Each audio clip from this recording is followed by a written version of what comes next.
Muy buenas noches. Soy Martín Vergara, en otra edición de La Historia No Contada, acá con el maestro Víctor Salazar y este servidor Martín Vergara. No, maestro Víctor, muy buenas noches, ¿cómo está usted? Buenas noches, Martín, ¿cómo estás? ¿Qué tal? Mucho gusto de estar nuevamente aquí con todos ustedes, ¿no? Sí, hoy día, ¿no? Antes de empezar, quisiera pues hacer un hincapié a lo que está pasando en el mundo a nivel me parece que la humanidad se ha dividido en dos sectores, ¿no? Y se ha parametrado cada grupo en defender su mejor opción, ¿no? Su mejor opción. Entonces, pero esto también tiene su efecto.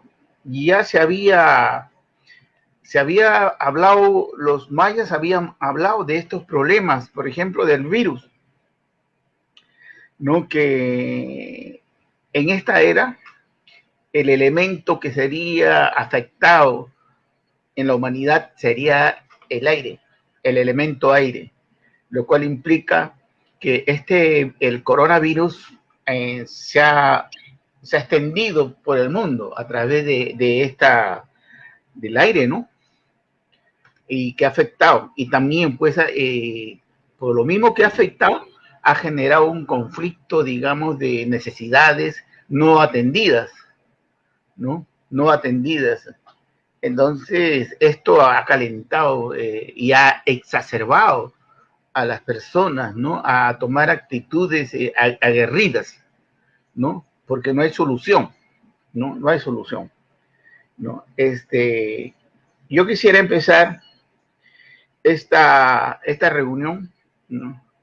Transmitir un hálito, un aliento de paz al mundo, ¿no? Por intermedio de esta oración, que es la que es de la fraternidad universal, que aunque ustedes no lo crean, hay muchas personas que no crean en que también hay una fraternidad que nos cuida, ¿no? Pero que no, cuidarnos no significa que van a resolver nuestros problemas, sino que nosotros somos causantes de las cosas que originamos. Entonces tenemos que ser conscientes en ellos y que resolver nuestros problemas, ¿no? Voy a hacer una pequeña oración que quiero que se transmita, ¿no? Para el mundo, que se llama la gran invocación. Yo les pediría que cierren sus ojos y que en su mente repitan lo que yo voy a decir, ¿no? Desde el punto de luz en la mente de Dios, que afluya luz a las mentes de los hombres. Desde el punto de amor en el corazón de Dios, que afluya amor a los corazones de los hombres. Que el amor descienda a la tierra. Desde el centro, donde la voluntad de Dios es conocida, que el propósito guíe las pequeñas voluntades de los hombres.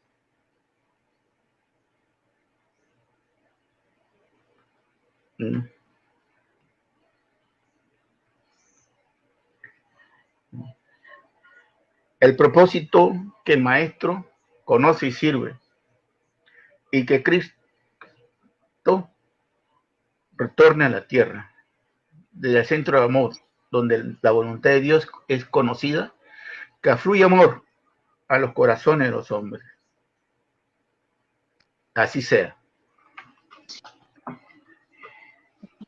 Esta es una de las oraciones de la gran fraternidad, ¿no? Que hace miles de años se compartió, ¿no? Así como el Padre Nuestro, esta también tiene ese poder de ayudar a conciliar los estados emocionales de las personas, ¿no? Hoy día en la historia no contada no vamos a proseguir, Martín, con la historia de Jesús, ¿no? La historia de Jesús. No sé si quisieras hacer alguna pregunta referente al tema para poder contestarla y ir hablarla. No, más bien, le cedo la palabra y continúe usted con esta exposición de lo que es Jesús. Gracias, Martín. Ok, habíamos hablado que el acontecimiento del nacimiento de una mente maestra, ¿no?, se predisponía alrededor de cada 2000 años, ¿no? Y hace 2000 años, el universo, el cosmos, el Padre Universal, envió a su Hijo, ¿no?, a enseñarle, para enseñar a la humanidad el amor al prójimo, ¿no?, de que todos somos una esencia, que somos parte de una esencia. Esa fue la matriz de la enseñanza de Jesús, ¿no? Habíamos dicho que Jesús que la esencia divina tenía que nacer como un ser humano, como un niño normal, como, ¿no?, dentro de la raza humana, porque tenía que desarrollarse como humano y vivir todas las experiencias de las etapas de la vida, ¿no? Entonces era autodescubrirse a sí mismo sus potencialidades de que en él existen y en cada ser humano, ¿no? Jesús nace dentro de una posición bien humilde, ¿no? No nace dentro de una familia pudiente ni sacerdotal, como regularmente se esperaba en la cultura judía, ¿no? Los judíos esperaban al Mesías dentro de una familia sacerdotal, pudiente, ¿no?, y que sea el que iba a rescatar a los judíos del yugo romano.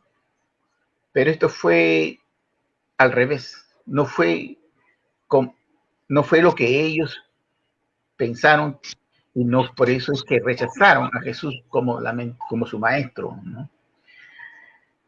Jesús nace, ¿no?, más o menos, en las tradiciones cristianas lo mencionan, que él nace el 24 a las 12 de la noche, pero según los registros, Jesús está entre que verdaderamente nació alrededor, quizás el 13 de agosto,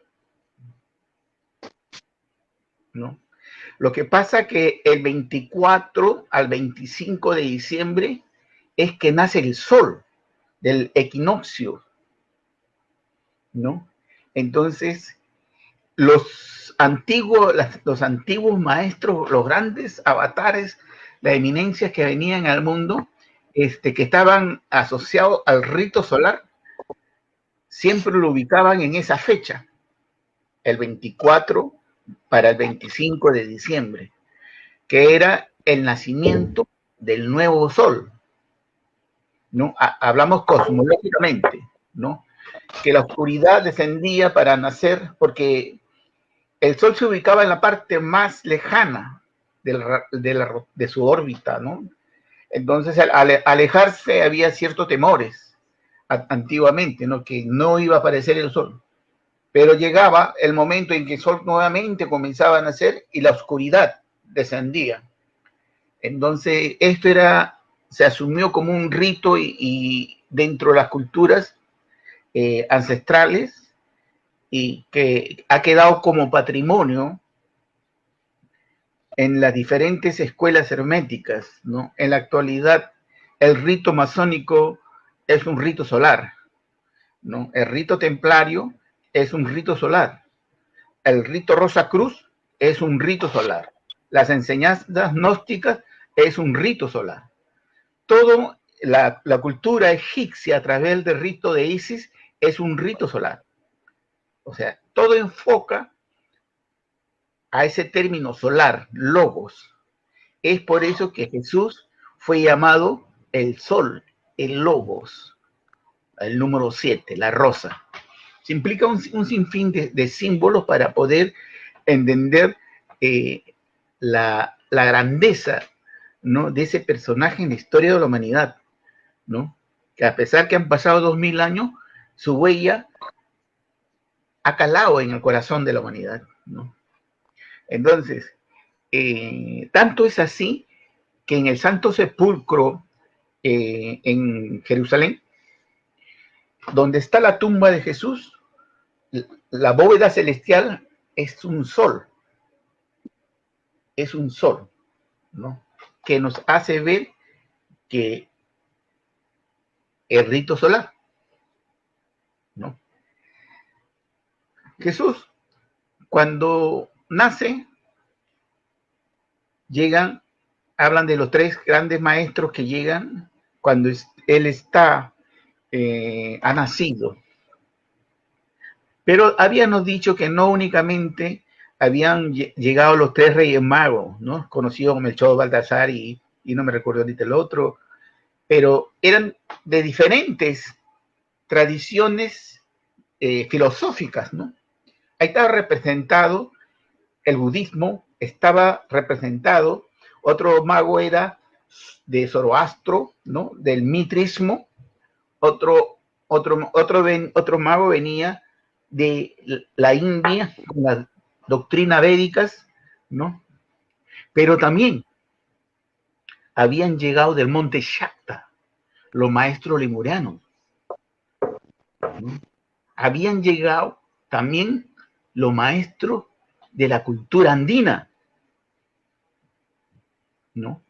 Habían llegado los maestros de Chambala, ¿no? Porque habían visto que los tiempos se habían dispuesto para la llegada de una mente maestra, un instructor, un nuevo instructor al mundo, ¿no?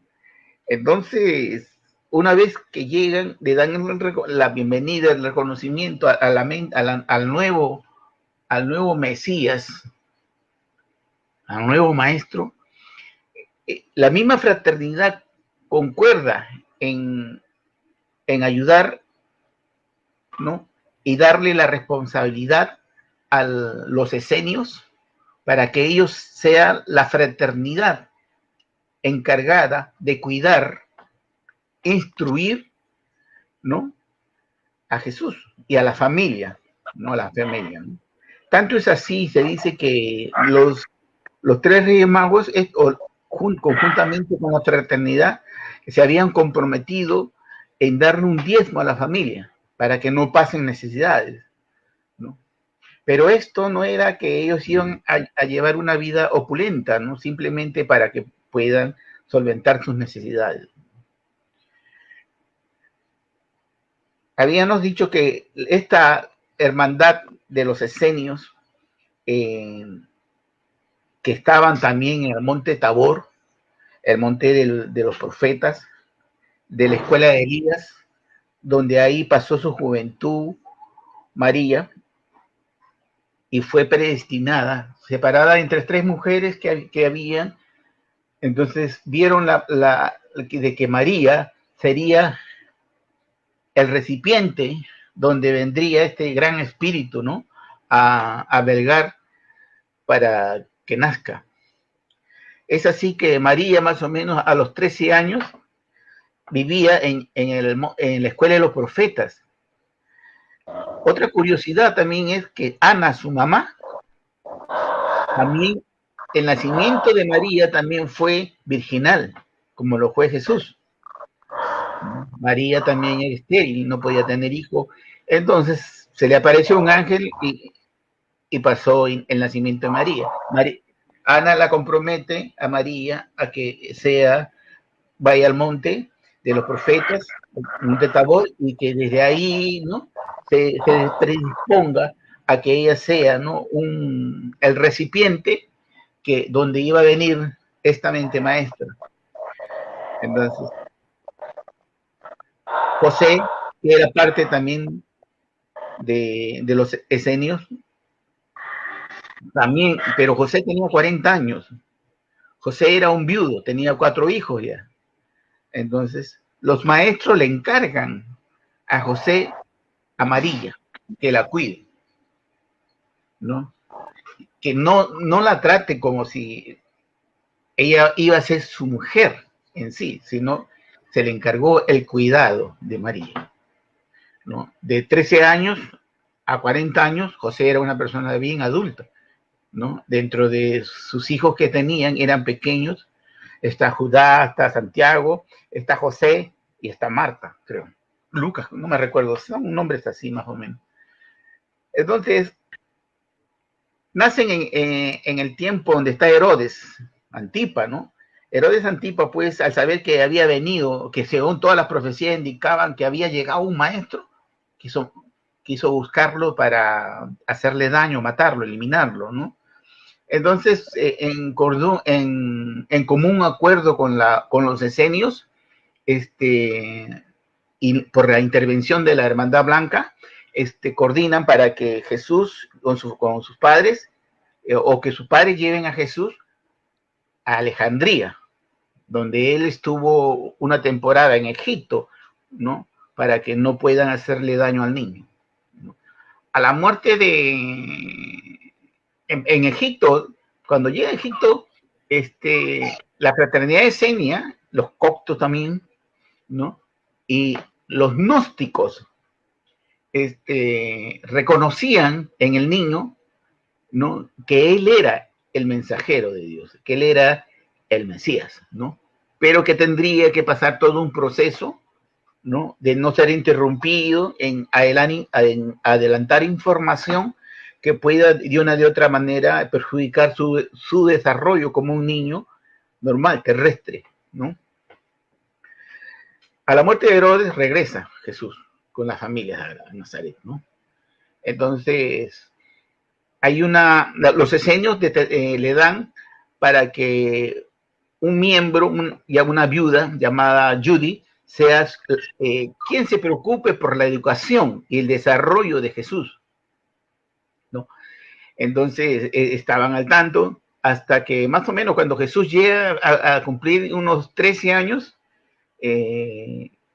Judith, la que era su encargada de educación, le sugiere a la familia de Jesús, a sus padres, de que Jesús vaya, ¿no? a otros lugares fuera del país a instruirse, a recibir educación en las grandes escuelas herméticas, ¿no? Es así que Jesús sale, pues, ¿no? En una caravana de árabes, sale y se va a visitar, primeramente, dicen algunas tradiciones, que fue a visitar a los tres reyes magos. Se dio la sorpresa en uno de esos viajes de que uno de los magos, Melchor, había muerto, ¿no? Melchor creo que era de la cultura de Mitra, el mitrismo, ¿no? De la filosofía mitrista, ¿no? Entonces, él entró por los Himalayas, ¿no? En aquellos tiempos existía el budismo, pero no el budismo de Gautama, porque Gautama todavía no había aparecido, ¿no? Gautama aparece como 600 años después de Jesús, ¿no? Entonces, pero ya el término Buda existía en los Himalayas, ¿no? El Tíbet, por esa zona. Cuando llega, también es recibido y reconocido como la mente maestra, ¿no? Pero que Jesús asumía el papel siempre de discípulo, ¿no? El que iba a aprender, no a enseñar, sino a aprender. Entonces se sentaba como cualquier alumno dentro de los ashrames, las escuelas, y se le daba las debidas instrucciones. Y él tenía esa capacidad de asimilar, ¿no? El lenguaje donde hablaba, a él le encantaba leer directamente de la misma fuente las informaciones de las tradiciones antiguas, ¿no? Entonces, en ese lapso pasa también a la India. En la India los grandes richis son los santos, los descendientes de la dinastía solar, de los que pelearon con Krishna en Kurukshetra, los Pandavas, la dinastía solar. Entonces ellos se habían retirado y eran ermitaños, ¿no? Entonces, pero se enteraron del acercamiento de Jesús por esa zona, ¿no? de la India, entonces lo invitaron a Jesús, ¿no? Entonces Jesús más o menos salió a los 14, ya habían pasado, ya estaba entre los 26, 24 a 26 años, más o menos, haciendo toda esa caminata por las diferentes escuelas, Alejandría y todas esas escuelas, ¿no? La escuela griega, los griegos, todos. Entonces, cuando llega a la India, él se empapa de todo ese conocimiento, de la yoga, del arte de la meditación, de la respiración, ¿no? Del control de los elementales, de todo, ¿no? Entonces, todo eso va despertándolo a Jesús, va despertándolo, ¿no? Entonces, más o menos, entre 26 y 28 años, Jesús se entera que su padre estaba muy mal, su padre adoptivo, que era José. Entonces, comienza a regresar, ¿no? A Palestina, toda esa zona, ¿no? Comienza a regresar nuevamente Jesús. Entonces, algunos de sus hermanos le reprochaban a Jesús que por qué él no pudo saber, sus hermanos sabían que Jesús tenía una capacidad de poder hacer milagros, ¿no? Curar, sanar, volver a la vida, ¿no? Entonces, le reprocharon a Jesús de no poder haber hecho ese acto con su padre, José. Entonces, pero él sabía que hay leyes universales que cuando tú llegas a cierto nivel la puedes controlar y cambiar, pero hay otras leyes que tú no puedes tocar, que tiene que ser como debe ser. No. A la muerte de José, Jesús se va a Alejandría a recibir su última iniciación. 6 meses antes había llegado su primo, Juan Bautista. Jesús con Juan cuando eran jóvenes, conversaban mucho, jugaban entre ellos, ¿no? Pero cuando ya se separan, se van a diferentes, ¿no? Lugares, ¿no?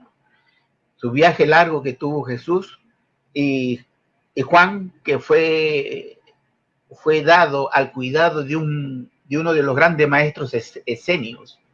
No me recuerdo si fue Filón, pero bueno, fue un gran maestro esenio que lo instruyó, ¿no? A Juan también dentro de la doctrina secreta, y él sabía, Juan Bautista sabía cuál era su misión.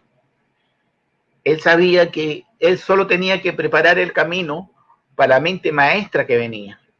Muchos pensaban que él era el Mesías, pero él decía que no, que él no era el Mesías, que él estaba preparando el camino para el Mesías, ¿no?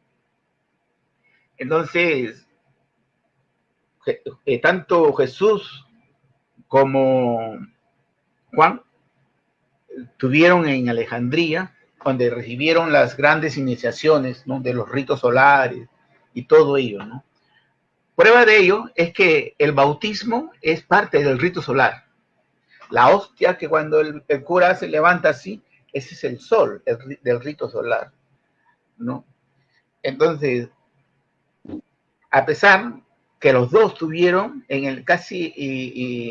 por el mismo tiempo en Alejandría, en las grandes escuelas herméticas de Egipto, recibiendo los últimos grados, ¿no?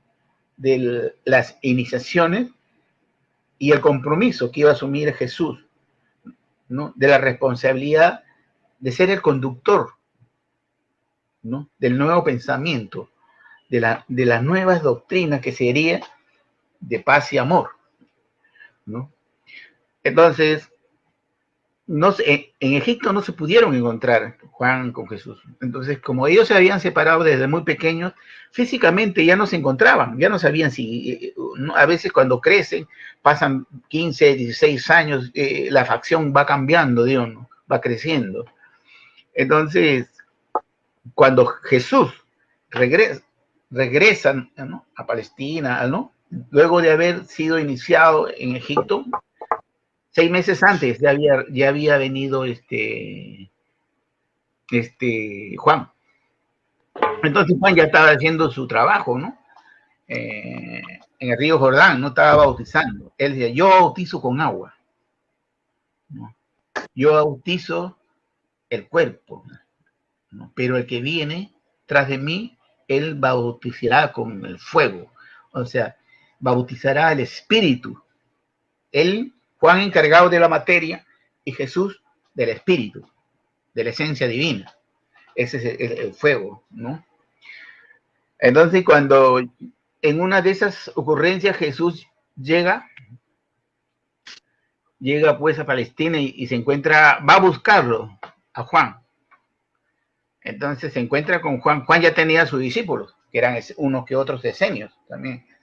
Entonces ahí es donde Juan le dice que él no está a la altura de él para poderlo bautizar, porque ni a la punta de su zapato, de que no, que él no podía. Entonces Jesús le dice que se tenía que cumplir el propósito. Entonces, ante ese hecho, lo bautiza. Esa es otra iniciación que recibe, lo bautiza, ¿no? El bautismo con agua es de pureza, de limpiarte, ¿no? Todo. Entonces, Jesús se queda con Juan unos días intercambiando directivas, qué es lo que van a hacer, cómo van a hacer, ¿no? Qué es lo que se necesita, ¿no? Luego que Juan ha terminado de darle las instrucciones debidas a Jesús, Jesús se va a Jericó, al monte, al desierto, donde pasa los 40 días de la tentación, ¿no? Luego de haber pasado ese ayuno silente, ¿no? De las pruebas que tenía que él controlarse de todo, de su miedo, de sus pasiones, ¿no? De sus necesidades, ¿no? Ahí fue donde él comienza a descartar todos esos egos mentales. Luego pasa a reunirse con los 7 sabios del mundo. Se reúne con ellos y junto con estos 7 sabios comienzan a estructurar la nueva forma para la nueva era, la nueva forma de pensar, ¿no? La nueva forma. O sea, siempre ha habido, se reestructuran las filosofías antiguas, se modernizan para los nuevos tiempos. Entonces se agarró de la doctrina de los Vedas, del budismo y del mitraísmo, ¿no? de la filosofía mitra, ¿no? Y de otras más, para sacar y extraer lo mejor para ese tiempo, ¿no? Para ese tiempo que se iba a dar las instrucciones, ¿no?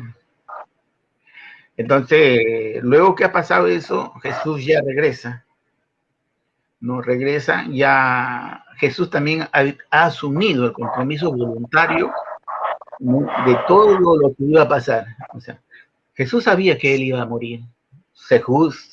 Jesús sabía que a él lo iban a entregar, ¿no? También sabía que iba a resucitar al tercer día, ¿no?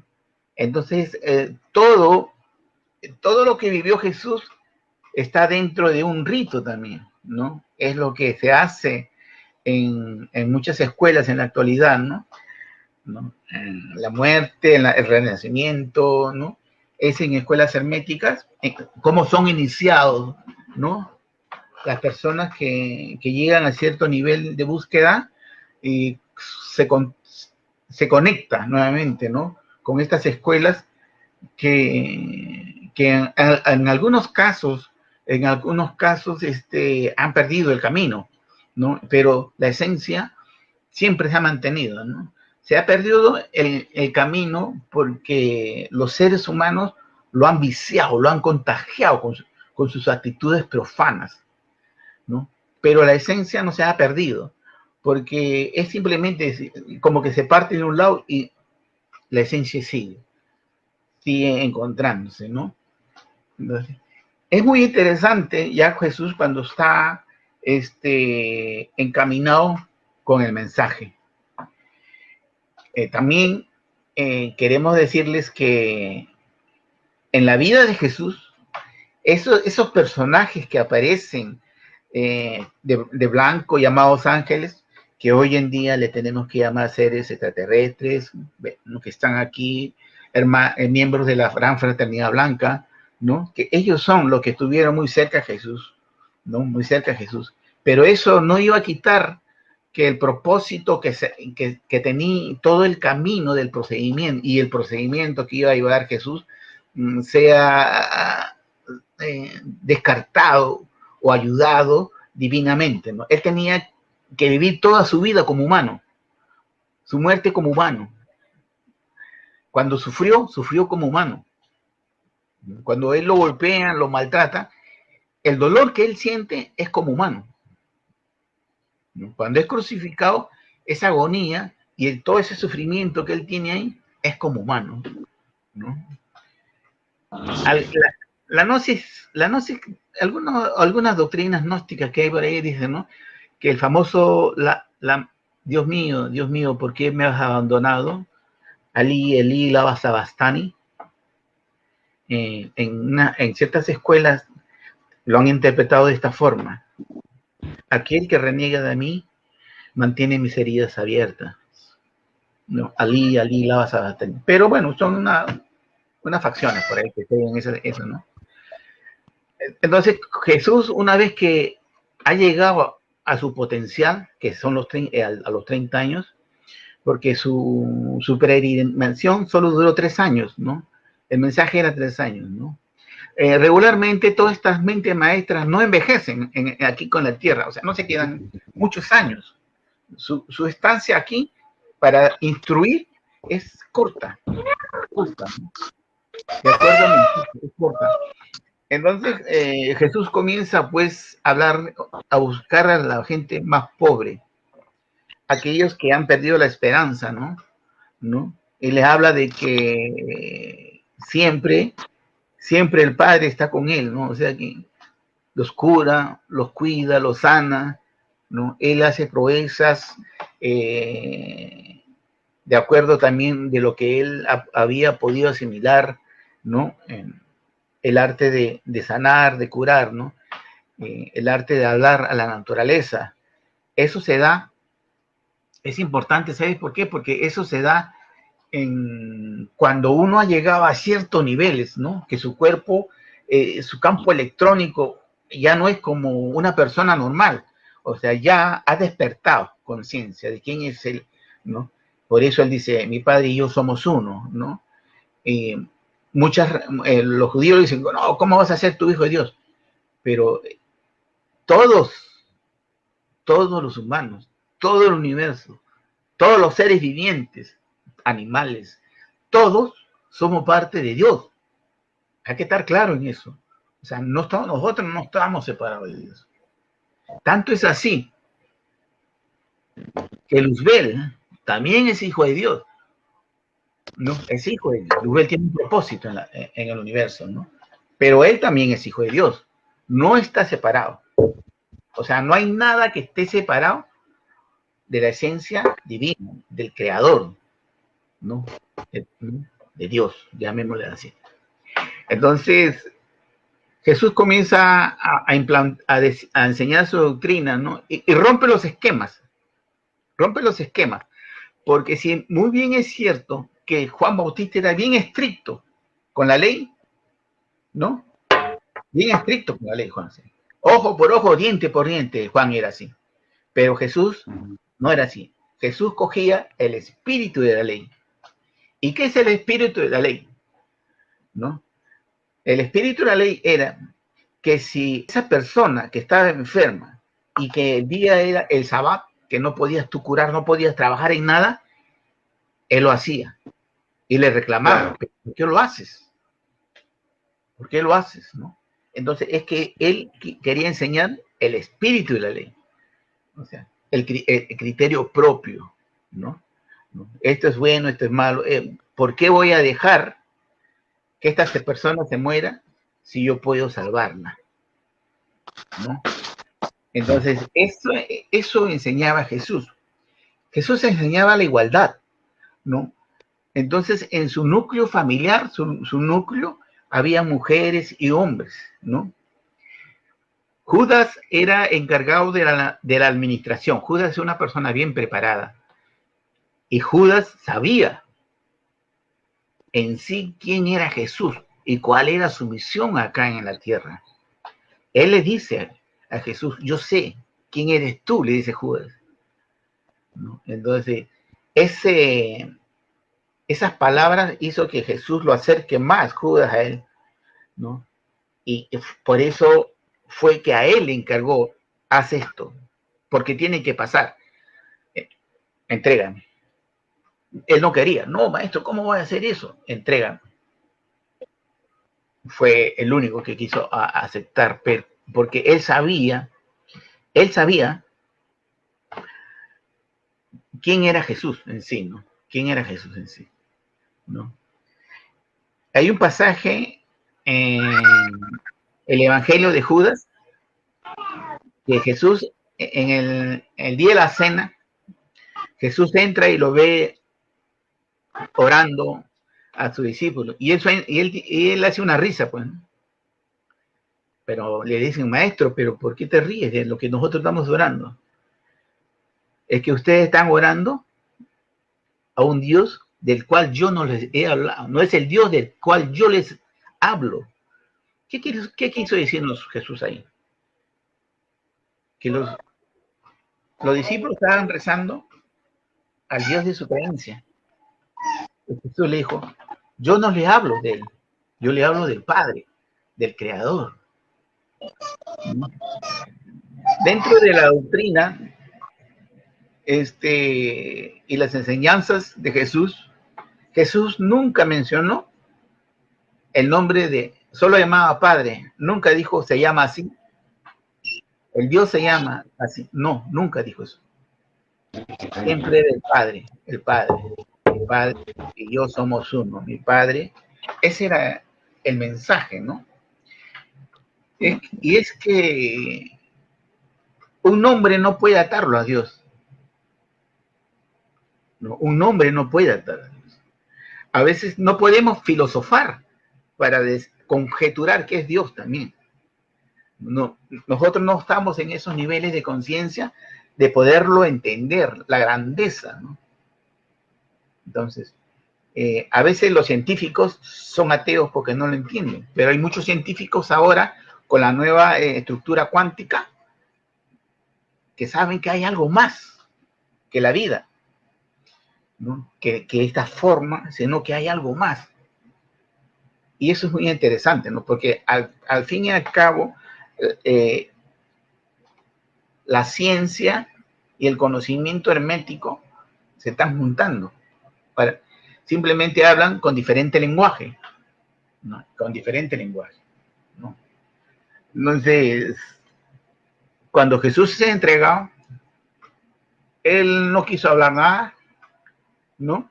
Le imputaron muchas calumnias, él las asumió, ¿no? Entonces, Pilato también quiso salvarlo, porque la mujer de Pilatos creía en Jesús, sabía que él era Mesías. Entonces la mujer de Pilato le dice, no lo toques a él, no lo toques, él es un santo. Entonces Pilato no quería tampoco hacerle daño. ¿Por qué? Porque cuando Pilatos llega a Jerusalén, los celotes lo atacaron y le cayó una flecha. Le cayó una flecha, le malogró un brazo a Pilatos y Jesús lo curó. Entonces Pilato quería salvar, o sea, él no encontraba culpabilidad en Jesús. Y tanto es así que le dijo, no, mira Jesús, le dijo Pilato, te voy a poner 200 hombres a tu servicio para que te saquen, ¿no? De Israel, te saquen, que te protejan para que tú te vayas, ¿no? Él no quiso, no, dijo no, lo que tiene que ser, tiene que ser. Y él sabía que ese era el papel histórico que él tenía que jugar, ¿no? Para que se cumpliesen tal como están en las escrituras. Entonces, bueno, él no encuentra culpabilidad y se lo manda a Herodes Antipas, no, a Herodes, al hijo de Herodes. Herodes no quiere tampoco hacerse cargo y lo regresan, ¿no? Se lo regresa a Poncio Pilatos. Entonces, en ese tránsito habían llegado 200 romanos nuevos que no lo conocían a Jesús. Ellos fueron los que lo lapidaron a Jesús porque no lo conocían, no sabían quién era Jesús. Otra cosa muy importante que pasó en ese momento fue que los sacerdotes conspiraron para que quede libre Barrabás, porque había una tradición de quedar, ¿no? De soltar a un prisionero. Entonces de ahí quiso agarrarse Pilatos, pensando que la gente, porque mucha gente lo quería a Jesús, lo iban a soltar y listo, lo soltaba. Entonces ya él se lavaba las manos, no tenía problema de nada. Pero sucede que el Sanedrín, al saber esa opción que se iba a tomar, cerraron las puertas y soltaron a todos los prisioneros. Y esa gente que conocían a Jesús lo acallaron. Entonces solo había gente que estaba a favor del Sanedrín, ¿no? Para que suelten a Barrabás. Y quien hablase algo para que suelten a Jesús, lo golpeaban, ¿no? Entonces pasó eso, pues. Desgraciadamente pasó, ¿no? Pilato lo puso a quien quieren liberar. Aquí tienen a su Mesías y acá tienen a su... aquí tienen a un hombre inocente y aquí tienen a Barrabás, un delincuente. Entonces, como ya había una conspiración del parte del Sanedrín, optaron por Barrabás y lo soltaron, ¿no? Y Jesús ya pues tuvo que pasar lo que tuvo que pasar, ¿no? Lo pusieron lo llevaron para que camine pues, ¿no? Para el monte del Calvario, ¿no? Y para ser crucificado. Él le había dicho a sus discípulos que al tercer día iba a resucitar, ¿no? Que él iba a resucitar, ¿no? Entonces, este acto fue un acto maravilloso, ¿no? Maravilloso, ¿no? ¿Alguna pregunta sobre algún tema de lo que he conversado? Sí, maestro Víctor. ¿Y por qué tenía que ocurrir esto? ¿Por qué el pueblo, que el creador, no digamos Jehová, Yahvé o como se llame, no le pongamos un nombre? La iris de mis ojos lo niega. ¿Por qué hacen eso? Por un mensaje de paz y amor. ¿Por qué los fariseos fueron tan perversos, no? Porque en estos tiempos, cuando el emperador romano Eusebio en algún momento dice, destruyamos Israel y Judá y separemos a esta gente del mundo, es porque de alguna manera él había sentido que el imperio romano había cometido un crimen innombrable, porque era el hijo de Dios, y se desquita contra esa nación que había negado a Dios. Recordemos que Dios en ningún momento hace el mención de Yahvé o de Jehová. Jesús en la última cena le dice, el Dios que ustedes están rezando no es el Dios del cual yo le hablo. Hay tradiciones, y ahora mucho más, ¿no? Donde se involucra la cultura sumeria, los Anunnaki, ¿no? Se habla sobre dos personajes, ¿no? Dos hermanastros, Enki y Enli, hijos de Anu, ¿no? Entonces, muchos piensan que Enli es el famoso Yahvé, o sea, un dios que lo consideran un dios sumerio, ¿no? Comentan que él es Yahvé, Enli. Enli era el dios, era el que de una de otra manera no le gustaba a la humanidad, ¿no? Lo que hizo Enki en alterar un poco a la humanidad genéticamente para subirlo más, no fue de buen agrado de Enli, ¿no? Entonces, Enli, incluso, mira, Enli lo llamó a Enki cuando se iba a producir el diluvio. el diluvio, ¿no? Entonces le dice, mira, deja que esta raza muera, se ahogue, deja que cataclismo barra con toda la humanidad, que no haya humanos, le dice Enki. Y le hacen comprometer a Enki. Pero el hijo de Enki, el hijo de Enki es Noé.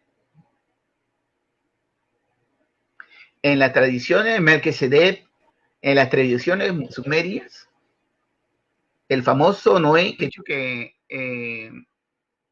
Noé era hijo de Enki, ¿no? Está, incluso ese hecho está en la Biblia, ¿no? Cuando Noé le pregunta, le dice a su padre, ¿no? Mira, o a su esposa, perdón, el padre de Noé le pregunta a su esposa, te pregunto, ¿él es hijo mío o de los vigilantes? Por Noé, le dice, ¿no? Entonces, su esposa le dice, no, es hijo tuyo. Ok, él lo asimila así, que es su hijo, ¿no? Pero Noé era bien diferente a ellos, ¿no? Era diferente. Entonces, cuando se iba a producir el gran diluvio, que está registrado en la historia de la humanidad, Enki se acerca y le dice a Noé, prepara un arca, hace esto y todo, ¿no? Y porque va a pasar, le dice, va a pasar un cataclismo, ¿no? Del agua, la tierra va a desaparecer bajo el agua, ¿no?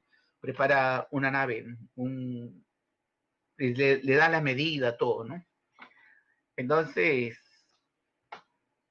ese personaje que no quiso ayudar a la humanidad es Enlil. Y Enlil es Jehová. Es Jehová, ¿no? Así, en algunas tradiciones dice, ¿no? Que Caín practicaba el rito solar, por eso quemaba flores, frutas, que es símbolo solar y símbolo, ¿no? De la luz. Y la sangre es un símbolo lunar, un rito lunar, ¿no? Hacer los rituales con sangre, matar un animal, es un rito lunar. Y eso no lo hacen, pues, los buscadores de la luz. Tanto es así que es el pelo quemado de la carne con toda la piel y todo eso, hace que ese humo sea pestilente. Y eso no puede ser agradable ante cualquier persona. Vengo un animal quemándose ahí con todo, ¿no? Pero bueno, ese es otro caso. Claro. ¿No? Ahora, me hablaste por qué la gente es así, ¿no? Son así. Es que siempre, a través del tiempo, se pierde la esencia de la doctrina. Entonces los hombres como los políticos, buscan su conveniencia personal, ¿no? Ellos siempre han sido tratar que la humanidad no se culturice, no avance, no progrese, no se prepare. Siempre han pretendido ellos ser lo que tienen la razón de todo, ¿no? Entonces, las enseñanzas las ocultaron para que la humanidad siga ciega, pues, ¿no? Y para que haya, pues, personas que la dirijan a la humanidad, ¿no? Entonces, eso es el producto de los ericeos, fariseos, seduceos y otras doctrinas que hoy día se dan. Incluso sucede hasta en la actualidad, ¿no? En alguna doctrina, ¿no? Subyugando el derecho de la mujer, mintiéndoles, ¿no? El famoso pecado original, esa es una creación para poner sumiso al ser humano, ¿no? Para hacerlo sumiso al ser humano.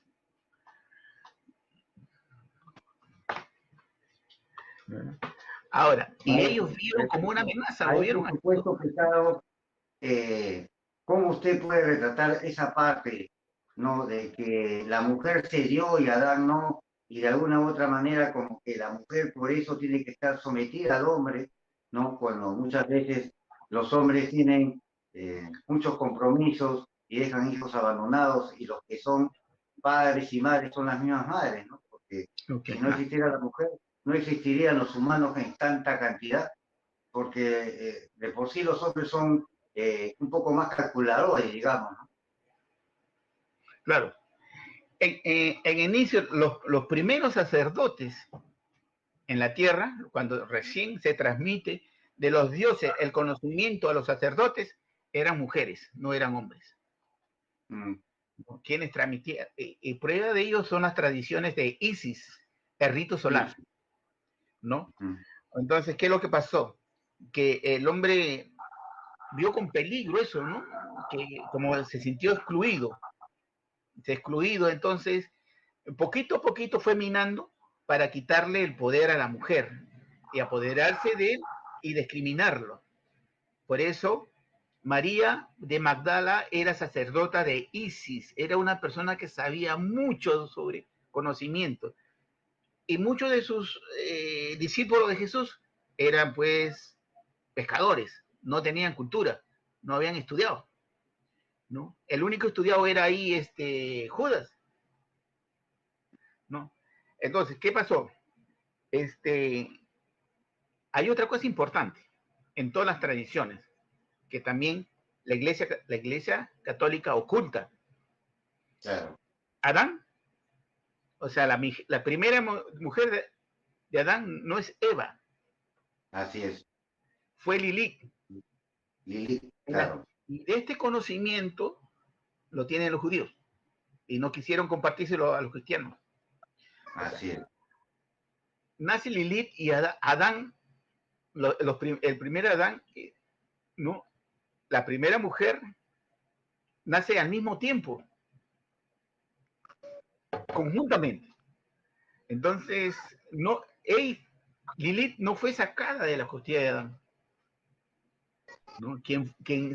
Cuando se produce ese hecho, el ADN de Adán, para crear, digamos, la estructura todo de Eva, que es la segunda mujer de Adán, la sumisa, ella sí fue una persona sumisa, pero Lilith, que fue su primera esposa, le dijo a Adán, según algunas tradiciones, mira, le dice, los dos hemos sido creados al mismo tiempo, así que no me vengas a mí con machismo, digo, ¿no? Que tú eres el hombre, no, aquí los dos somos iguales.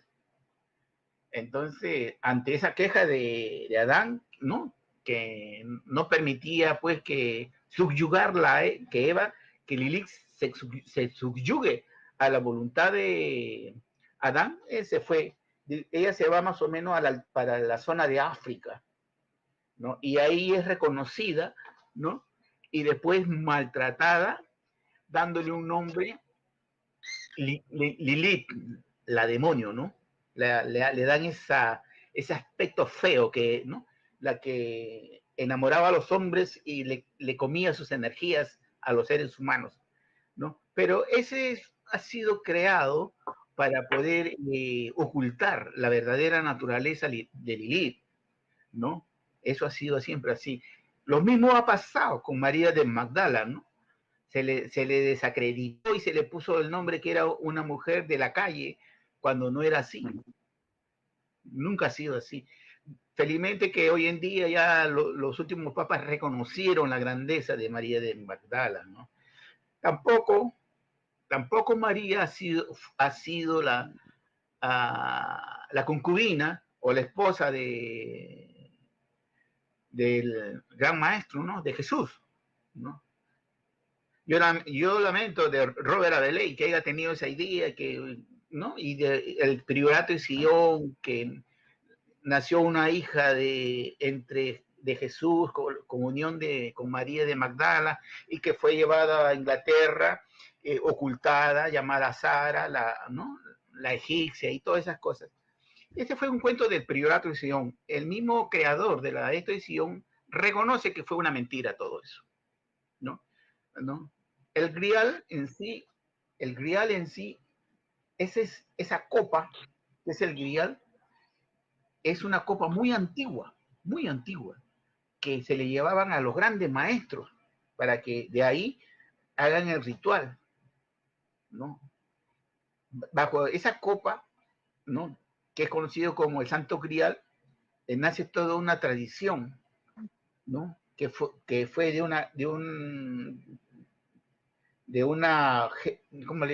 esa piedra verde, la piedra jade, que Luzbel tenía un jade y cayó, se le salió, cayó, ¿no? Y de ese jade se construyó el grial, ¿no? Entonces, ese grial ya existía antes de Jesús. Es muy, muy antiguo en muchas tradiciones, ¿no? Está registrado ese grial donde ciertos grandes maestros bebían ahí en ciertas cenas que hacían, ¿no? Entonces, para esa cena que hubo, la cena de Jesús, ese grial fue puesto en esa mesa. Que después su tío de Jesús, como no me acuerdo que estos son su tío, que él fue el que agarró el grial y con eso la sangre que caía echó sangre ¿no? La sangre de Jesús lo recogió con ese grial, con esa copa, ¿no? Grial, sangre real, no dicen que el grial es sangre real, ¿no? Pero que hay gente que cree, grandes estudiosos que dicen, no, que sí existió Sara y que el reinado de los Nabucodonosor, no, perdón, de Lubingo creo que se llama, algo así, no es exactamente el nombre, pero por ahí va, ¿no? De los reyes franceses, ¿no? Y de ahí nació una dinastía solar y todas esas cosas, pero sí, cuando Jesús carga la cruz, ¿no? Hacia el monte de las calaveras y lo crucifican, pues, él, ¿no? Hasta dónde llega su nobleza, ¿no? Padre, perdona porque ellos no saben lo que hacen, ¿no? Entonces, pero Jesús, ese acto de todo ese proceso ritual y la vida de Jesús abre al ser humano, le abre el camino de la tierra al cielo. Acuérdate que habíamos hablado en las primeras conferencias el mundo espiritual, el mundo mental y el mundo físico, el terrestre, ¿no? La presencia de Jesús en la tierra fue para abrir la puerta hacia los planos espirituales, que el hombre, reconociéndose en sí, con su ADN crístico, podía ir más allá de los mundos mentales y unirse a la fuente, ¿no? A su creador, a la fuente, ¿no? Ese era uno de los aspectos bien, bien importantes. Entonces, con la muerte de Jesús se abre esa puerta del cielo a la tierra, que es el número 33. Acuérdate que el número 33 es muy importante en los masones, ¿no? Y en otras fraternidades, ¿no? Ese verdaderamente, un masón que obtiene ese grado debe entender y ser consciente de su realidad, de juntar la materia con el espíritu, ¿no? Y entender eso es muy importante. La transformación de la materia al espíritu, o el hombre pensante, el hombre consciente, el hombre despierto, ¿no?